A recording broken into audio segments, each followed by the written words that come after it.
Hey YouTube, this is Mike Shilley again with another repair video. The other day I noticed that my hummingbird feeder here won't dispense that sugary water solution down to those outlets so the hummingbirds can't get to it. And I figured it's a airlock and I fixed it with a drill.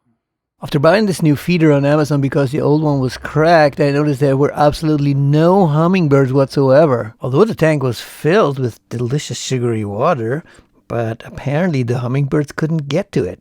So I decided to run an experiment with the feeder without that nozzle plate, just fill it with water and see if it fills up that plate. So after filling the container with water and screwing the bottom plate on without the nozzle plate, turns out the water isn't going out of the container into the plate below, so no wonder that no hummingbirds are coming. Now, if you wiggle the plate a little bit, you can see that the air bubbles are going up and some water starts dripping into the plate below. But this requires movement, which you often don't have when the feeder is still. Now, that's a classic airlock problem where you have water that locks itself into a container because there's no air that can bubble up.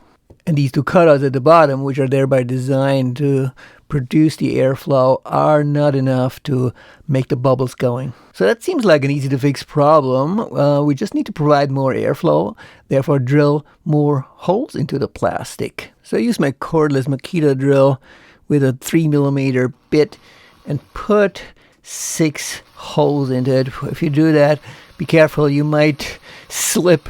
And you want to make sure you slip in a direction where you don't have your hand in the way. Repeat this process for about 6 evenly spaced holes. It's not required that they're exactly evenly spaced. It's just that you have holes all around that keep the airflow going. When done, rinse off the plastic scraps. You don't want any of these in the feeder. And run a quick test with clear water that you put in the container just to see if it comes down onto the plate. Leave out the nozzles for now. We just want to see whether the water flows without getting stuck. And who saw that coming? The water is trickling down perfectly now. And even if you take it off with a little pump simulating the hummingbirds sucking on the sugary water, it will replenish itself. Perfect.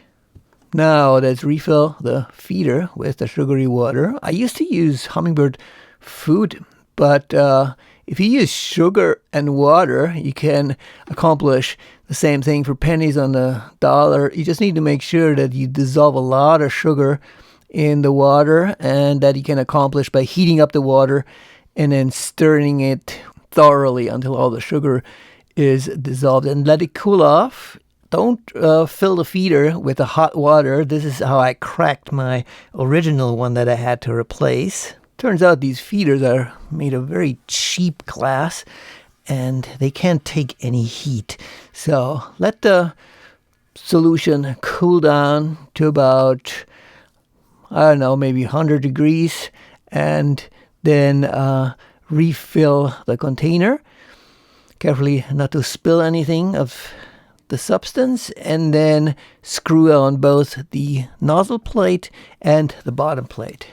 Hand tighten it, don't go overboard, and then flip it around and you'll see that now the substance is trickling into the bottom plate, providing access to it through the nozzles.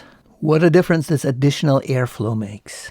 One more thing left to do. Put the feeder out, see if the birds are coming, and literally after 2 minutes of having the feeder out there was my first customer who seemed to enjoy the new airflow and the sugary water that came out of the nozzles.